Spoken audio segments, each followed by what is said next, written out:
does God think about our work? And today I want to talk about how to be promotable. I think a lot of people want that, right? I want to be able to advance in my job, my career. I want to make more money.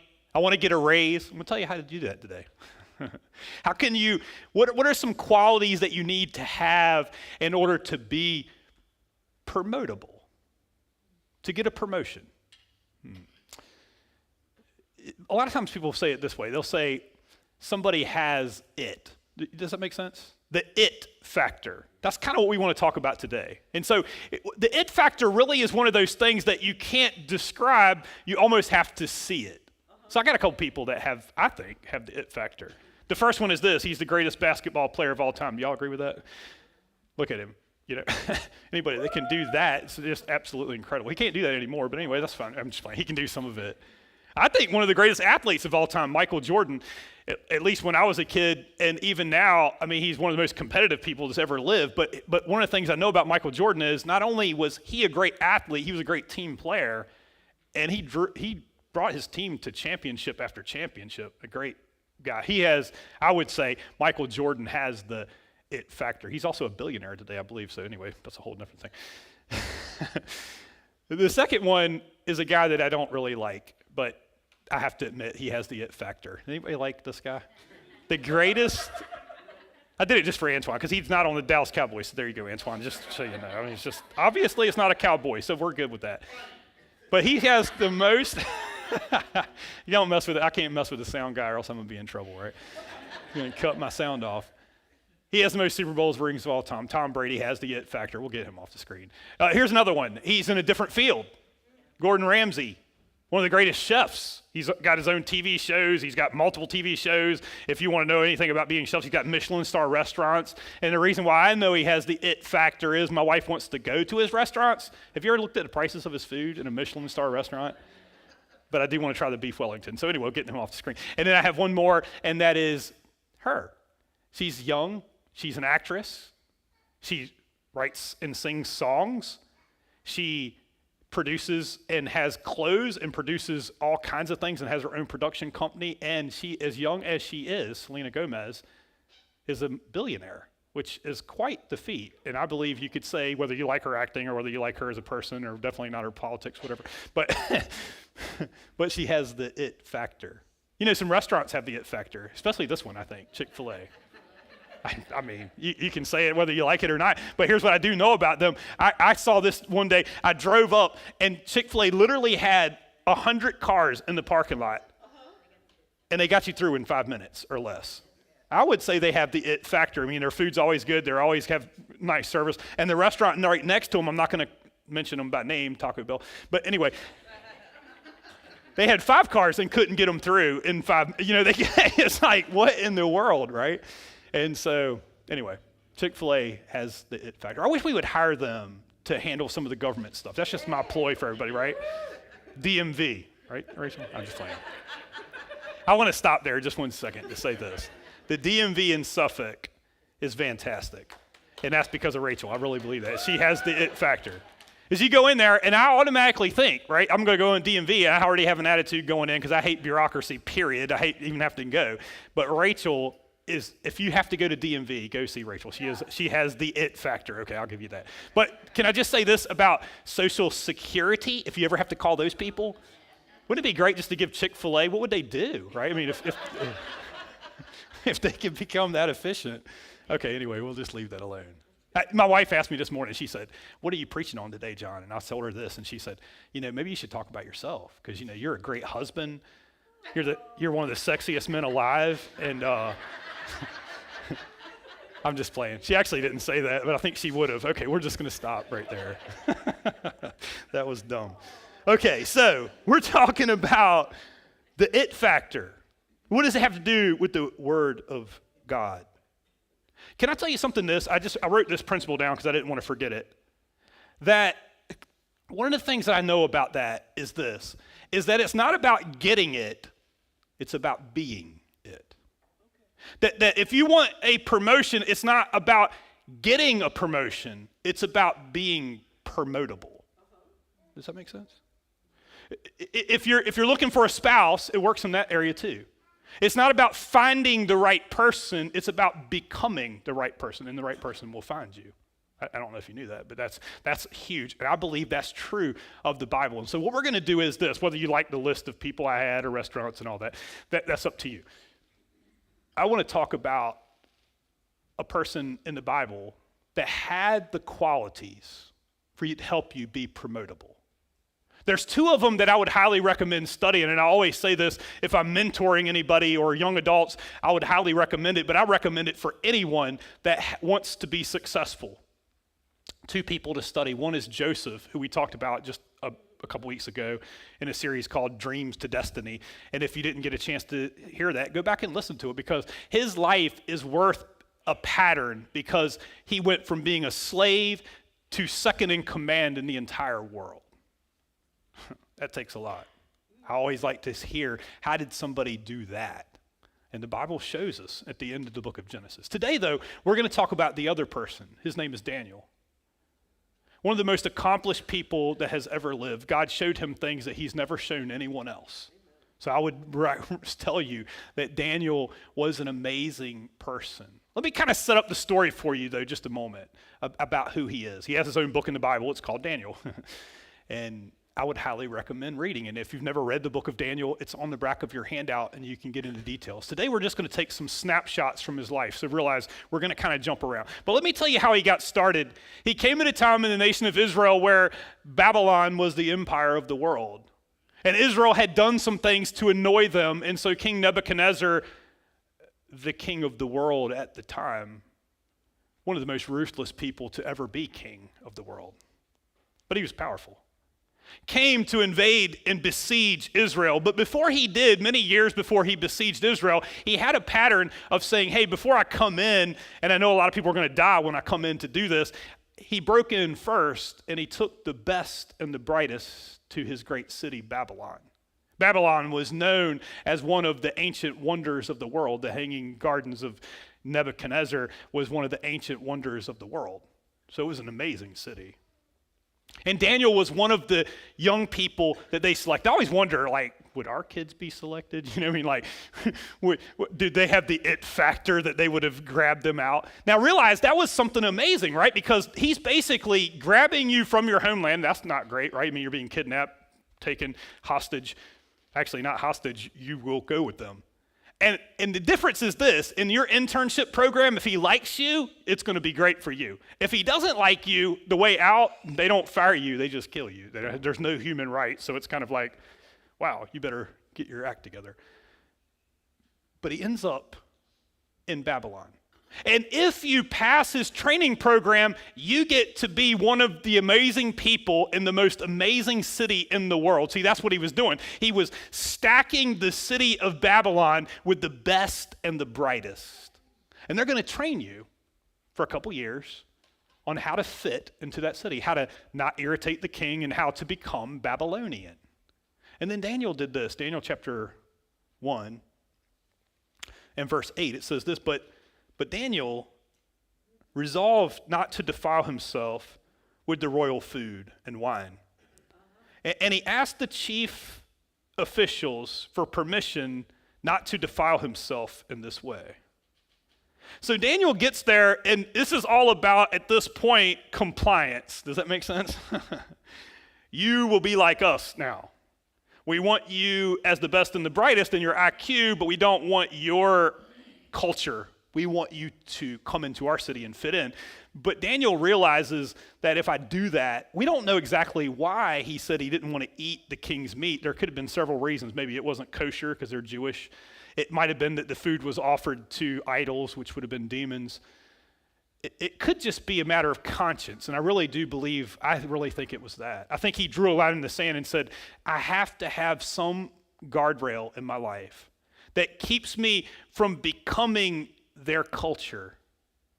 I will comply and I will get along and I will do, and understand, if you watch the way he did it, is very important to what we're going to talk about today, is that the way he stood up was very important, because if he had stood up like some of the protesting that I see today, there was no human rights. Did I mention that? It's whatever he wants. So if you ask for this, you're probably not going to get it, but he asked in a really nice way. But I think he said, look, I don't want to lose my faith in doing this. And he kept it. And he asked the guard, and the guard said no. And then finally, the guard said yes. And I want to show you the next part, Daniel, the results of him standing up for his beliefs, honestly, and in a very amazing way. It says, now God had caused the official to show favor and compassion to Daniel. He didn't just fit in, he stood out. But he didn't stand out like some, and I think that's important for what we want to talk about for today. It goes on to say in verse 17, after all that happened to these 4 young men, well, it started with Daniel, he was the only one that really said it, and then 3 other guys out of the thousands of people that they took are the only ones that followed this, that God gave them knowledge and understanding and all kinds of literature and learning, and Daniel could understand visions and dreams of all kinds. What I want to do today is a little different than the way I've handled Daniel in the past. I just want to pull out some qualities that he had, that if you have these qualities, I believe it'll make you promotable. I believe it makes you not just promotable, I believe it makes you so that God can bless your life. So let me give you a couple of them that I see. The first one is this, is that he had the hustle factor. He's not just a person that stood up and did this, but he actually got to work. He actually didn't just stand out because he was opposing something. He stood out because he was successful, but he was successful because he got to work. It says this in Daniel chapter 6. This is getting closer to the end of his narrative. After many, many years in a different kingdom, that he did the same thing. Understand that Daniel went from coming as a slave and just being selected because of the way you looked, and possibly maybe you're smart, we don't know, but we'll check you out, to rising to being the top in the nation of Babylon. Can I tell you, after Babylon fell and Media-Persia took over, that he also rose to the top there. Let me show you what it says. Daniel chapter 6 and verse 3. It says, now Daniel so distinguished himself among the administration and the satraps by his exceptional qualities that the king planned to set him over the whole kingdom. Can I tell you, Daniel had the hustle factor. He got to work. He stood out because of the quality of his work. This isn't just a Daniel thing. This is all throughout the Bible. And so I'm going to give you a few verses you can write down in the margin and look them up for yourself. Psalm chapter 90 and verse 17, it says this, may the favor of the Lord our God rest on us. Establish the work of our hands. Yes, establish the work of our hands. You see, here's what I want to tell you. That he did, and then God blessed him. He did. That's kind of important, that you receive God's favor by what? He was doing it. He didn't just think about it. He didn't just have an idea or a dream. He actually got to work with it. Psalms 128:2. You will eat the fruit of your labor. Blessings and prosperity will be yours. So you don't control the harvest, but you do control the hustle. Proverbs 14:23, this is the wisdom book of the Bible. All hard work brings profit, but mere talk leads to poverty. You don't control the promotion, but you do control the devotion. Okay. Proverbs 12, verse 24, diligent hands will rule, but lazy ends up in forced labor. You don't control the output, but you do control the input. You know what, I read this somewhere. If you grind, something's going to come out. Does that make sense? If you put stuff in and you grind and you grind and you grind, something will come out. Psalms 20, verse 4, sluggards. You like that word? My grandfather used to love to use that. Do not plow in season, so at harvest time They look, but they find nothing. You know, people like this saying, it says good things come to those that wait, but can I tell you what that means? It means it's only what's left behind by those that hustle. It's true. Now, you might be going, well, wait a minute, John, doesn't the Bible say those that wait upon the Lord? I'm glad you asked. Yes, it does. I'm not saying you shouldn't wait for God for the things that you don't know. What I'm saying is while you wait, maybe start doing the things that God has shown you to do.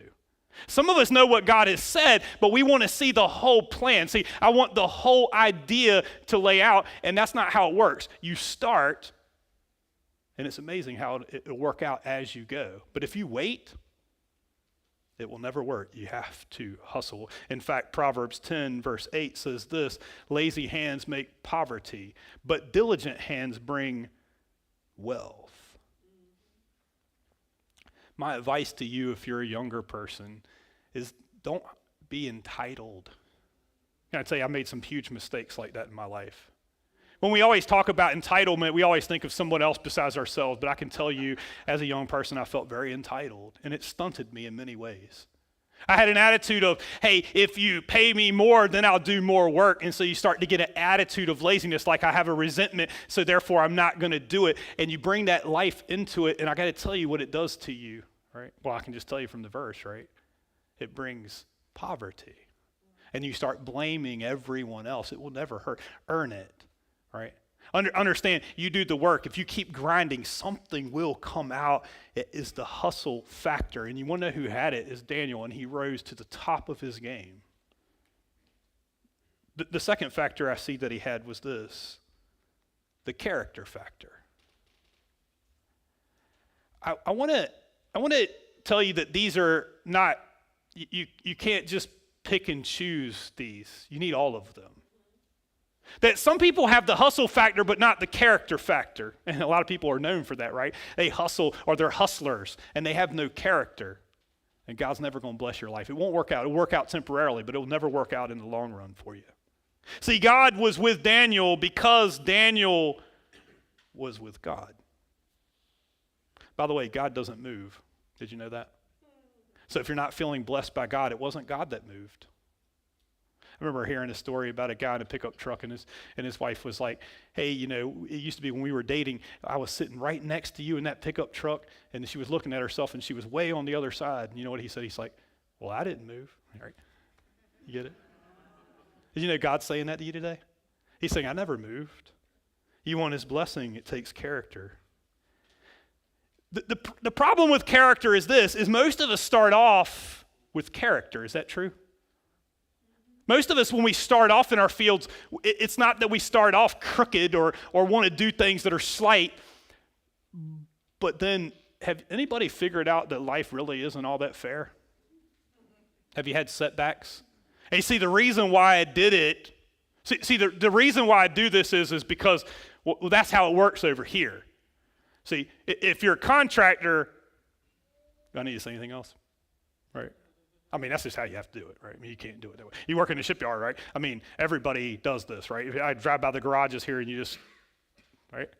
Just got to salute because it's full of all the stuff from the Navy, is it? Sorry. But everybody does it, so it's okay. You're starting to see it. And you're wondering, is that okay? Or the guy that I work with is a jerk. Can I tell you that Daniel had a lot of setbacks in his life? That don't just think just because, oh, I'm reading this little story and because it's only a couple of chapters long, you don't see the span of a man's life of how do you rise to the top in a corrupt place. Yet Daniel had character, even though he had setbacks. You know, when he first came there, he didn't eat the meat that was offered to the kings. You know, everybody else did. There was a lot of people that came from Israel, and not one of them until 3 other guys joined him, but he went first. You get it?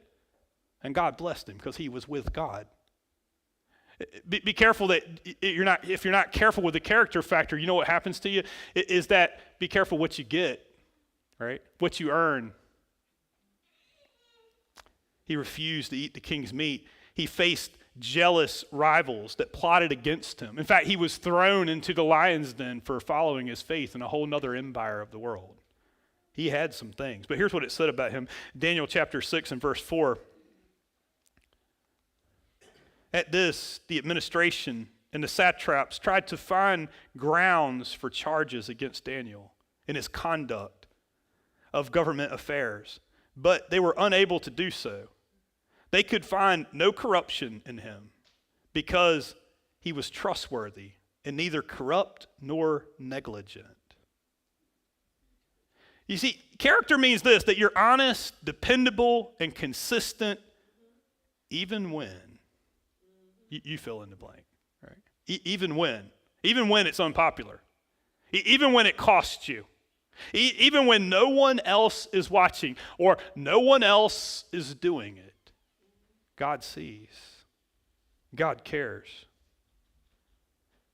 That was the reason why I truly believe that Daniel wasn't the top in command in one empire of the world, but two. In 4 different emperors. That's a lot of different administrations, isn't it? There was a lot of people that treated him unkindly. There was decades where he was marginalized after all that he had done. Isn't that how we feel sometimes? And it just don't matter what I do anymore. So we're carrying what people think. But Daniel did it, and he did it for over 70 years. He was at the top of his game. In fact, he ended stronger than he started. Let me ask you a question. Are you faithful even when? You see, I believe somebody's been praying, God, I want your blessing. And God's saying, you can have it. But will you be faithful? Do you show up? Are you faithful in the small things? Are you even on time? Right? Well, nobody else is. I know. But can I tell you something that will be promotable for most people? I told my son this and it really helped him. That even if you're not good at what you do, if you just show up, you'll be better than 90% of people. Trust me, I used to be a manager. I can't tell you how many people just don't show up. And it would be that much. It would make your life that much easier. You didn't even do anything. You just showed up. It's a character thing. Trust me. Number 2, he had the character factor. Number 3, the knowledge factor. The knowledge factor. Daniel knew what was expected of him, and he did it with excellence. He was likable. He was wise. He got along with others. When I say he was likable, I don't mean he was a people pleaser, because we see that in chapter 6 where they started to gaslight him and they started to use his faith against him. He didn't crumble on the character issue. That's not what I'm talking about. I'm not talking about a person that just takes a poll, right? Which way is the wind blowing? That's who I am, right? That's not who Daniel was. In fact, that won't last. But Daniel got along. He got along with some of the most ruthless dictators that have ever been on planet Earth. In fact, with Nebuchadnezzar, he actually led him to the Lord. How about that? But that would have never happened had he not been likable. You know, some of us, you think it's all about just being right. Is that right? Can I tell you something about Jesus? Jesus didn't come to make a point. He came to make a difference. There's a big difference in that, right? You can make a point in 2 nanoseconds. That's why you don't care. You don't care how people feel. You don't care what people think. You're not likable. And the reason why you're never getting traction, because you've been from place to place to place, and you're going, but I'm right. Yeah, but they don't like you, right? Because you don't think that's important. You don't see the human factor. Daniel did, and that's why he was promotable. People won't go along because you can't get along. By the way, some of you, you've been from church to church to church, and you got great ideas. It would be a lot better, though, if you learned how to get along. We can help you with that, right? Maybe get some advice on that. He gained favor, and then he got promoted. Did you hear me? He gained favor, and then he was promoted. Daniel chapter 1, we'll go back to the beginning. In verse 19, the king talked with them, and he found none equal to Daniel, Hananiah, Mishael, and Azariah. So they entered the king's service in every matter of wisdom and understanding, about which the king questioned them. He found them 10 times better than the magicians and enchanters in his whole kingdom. He gained favor, and then he was promoted. You know who I want to talk to the most is the church people. I'm one of them. Sometimes we have a sense of entitlement because we're Christian, right? And that means that we have our rights. That's not how he did it, though. We should be excellent. Well, you should hire me because I have character. No, it's not just about character. right? It's about, are you competent? Right? You should have character and competence. I'm not saying drop the character. That's why I mentioned it first. But make sure you're competent too. He didn't just do that. He was 10 times better than everybody else. That's how we should be as followers of Jesus. Daniel 1, verse 19.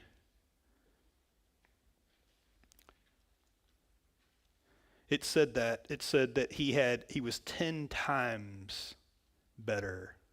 I got a couple questions you can ask yourself. Do you know what's important to your boss?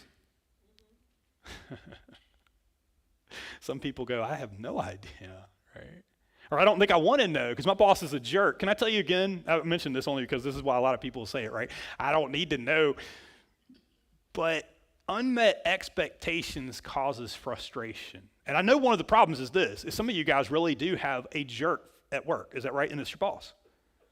Can I tell you, if Daniel were here, if I could bring him back and he said, well, let me ask you a question. How was the demeanor of Nebuchadnezzar, right? Oh, well, if you don't believe it, go Google Nebuchadnezzar and see what he did to people he didn't like. And you tell me what it was like to work for him. He was a megalomaniac, right? He literally, I don't even want to get into what he did. It was disgusting, right? And yet Daniel could still rise because he understood how to extract that information. So if you're a person, do you ask? Do you take notes from your boss? Do you sit down and go, hey, you know what? I know what's important to them. If you're a boss, can I tell you something?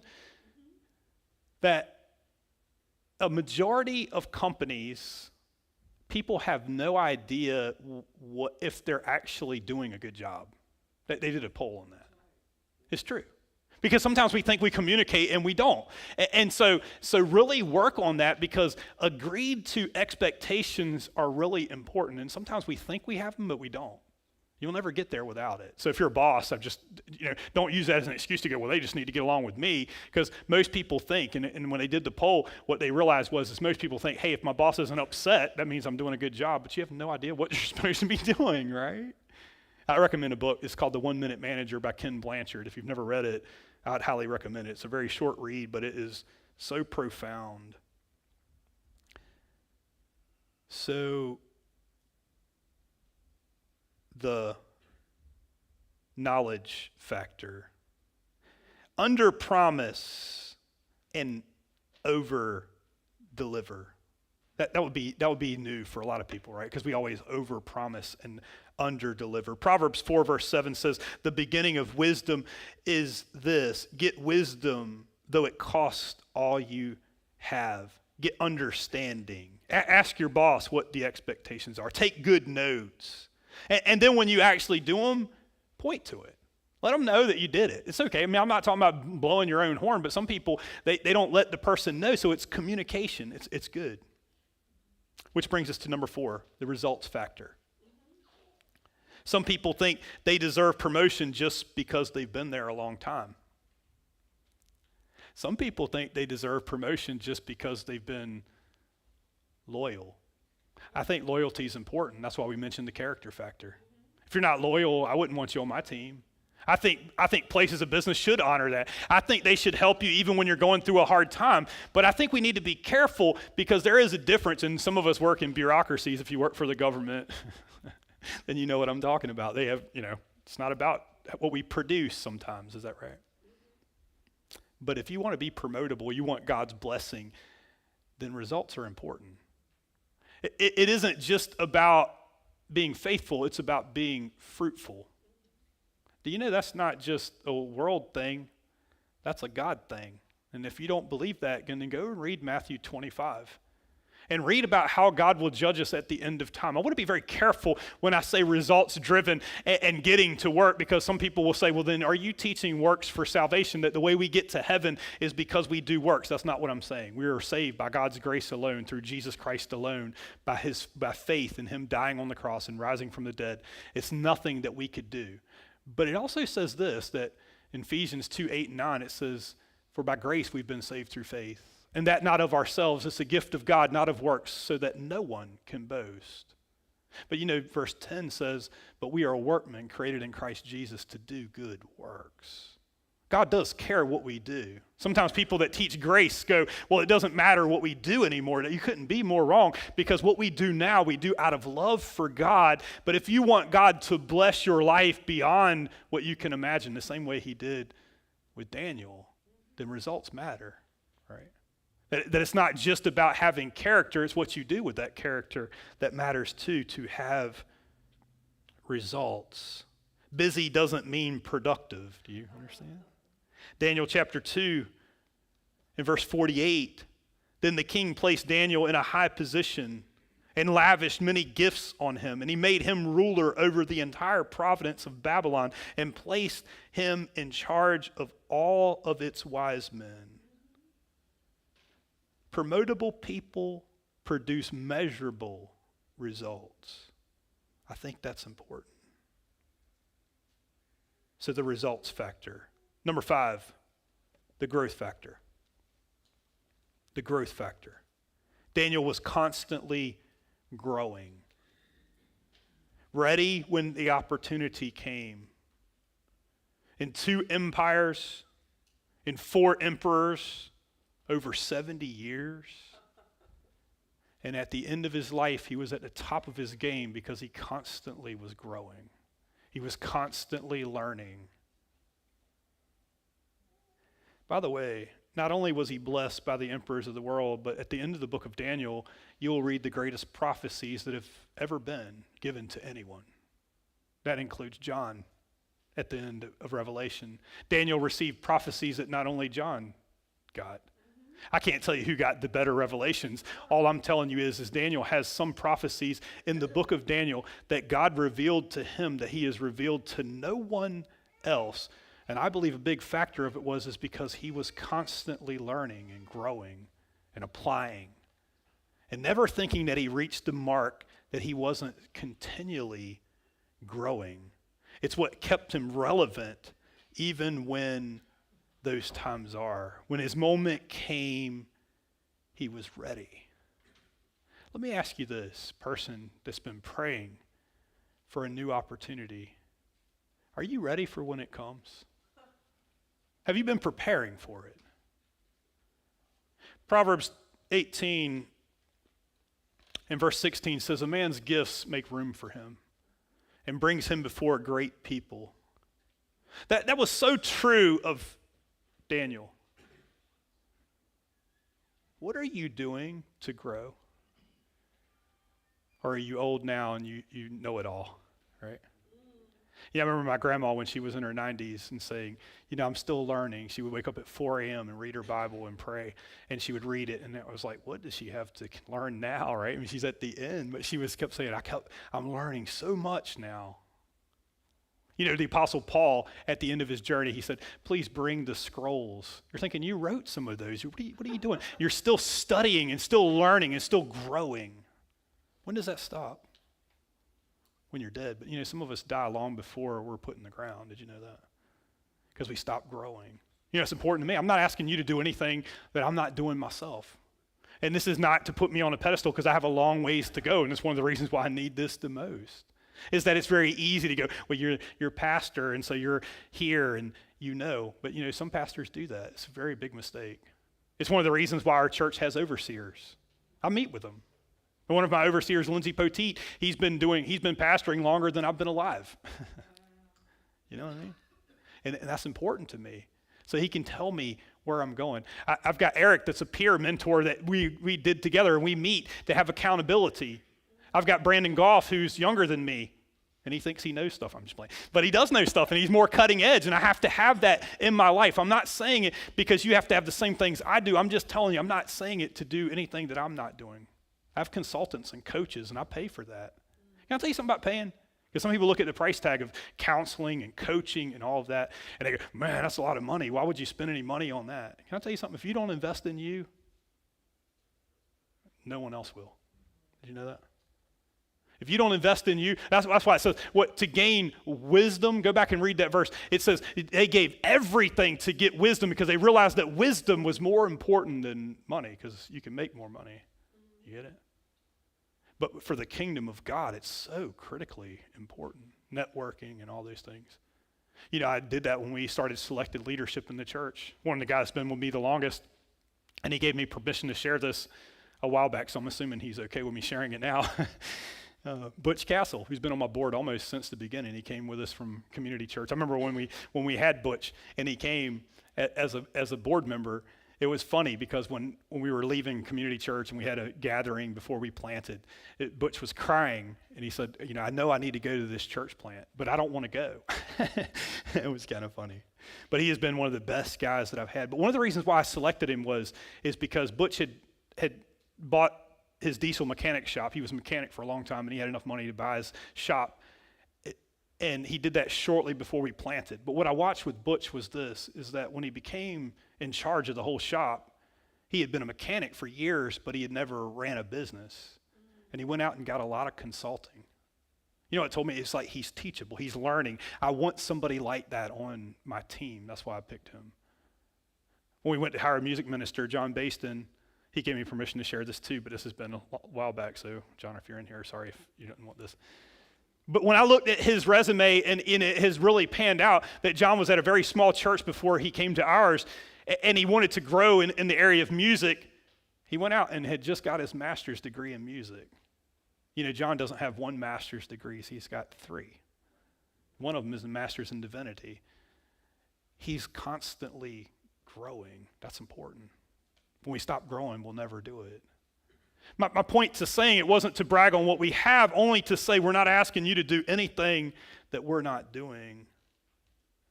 What are you doing to grow so you'll be ready? You know, I remember what Abraham Lincoln said about that. He said, I will prepare and perhaps my time will come.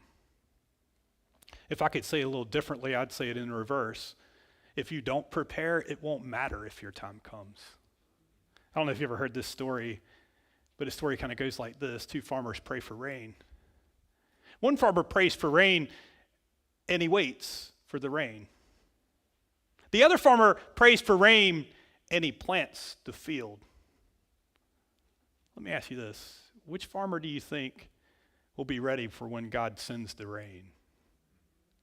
Who will get the field? You can pray all day long, but if you don't plant the field and God sends the rain, it will do you no good. Are you understanding? You want promotion and you've been praying to God, and the reason why I gave you these qualities is maybe this is a list of qualities to take a look at to say if you want to be promotable, you want to raise, you want these things, do these things so that you'll prepare the field and God will send the rain. But if you don't prepare when your time comes, it won't matter that he sends. It will not bless you. You'll miss the blessings of God because you're not able, you don't have the capacity to have them. And my suggestion for you is study Daniel and embrace it. A man's gifts makes room for him, and it brings him before great people. Can I pray for you today? Let's stand for prayer.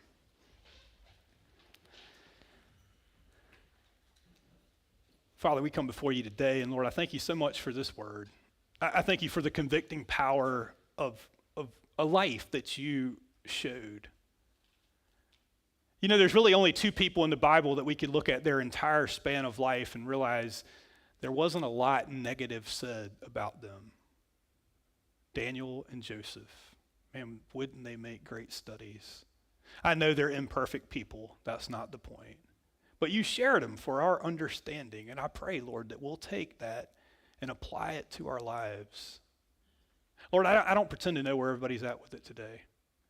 I just believe that there's somebody going through a hard time and they've been praying, and maybe this is the answer to their prayers. It's not about just toughening up, but it's about maybe they haven't considered these things in a while.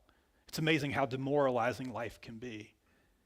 But I believe, Lord, if we would apply your principles, even when, you know, isn't that what you said, Lord, in Matthew 25, where you said, if we're faithful in the small things, you will make us master over many things that you see. I think somebody has been toeing the line for a while, and they need to know that you see them right where they are, even if everybody else doesn't. Lord, I believe if they do the principles that you called them to, that they're promotable, not just humanly speaking, but for you. That the rewards that we receive, and this is why it's so critically important that we get it, I do hope this, that I'm not just talking about being rich with wealth, although that's a component, but rich in relationships, rich towards you, rich in what we receive in eternity. Lord, I just have a glimpse of eternity being something that maybe we didn't all see, that it's not just about physical, tangible, but it's relational. And as we invest in these qualities, I believe it's moving your agenda forward. So I pray we don't get stuck in despair, that you'll be there for us. God, I believe this with all my heart. You will send the rain. But Lord, I pray with all of my heart that we'll plant the field. God, we pray this in your son's name, Jesus. Amen. Guys, if you need prayer, we will be here after the service. For everybody else, God bless you. Have a great week.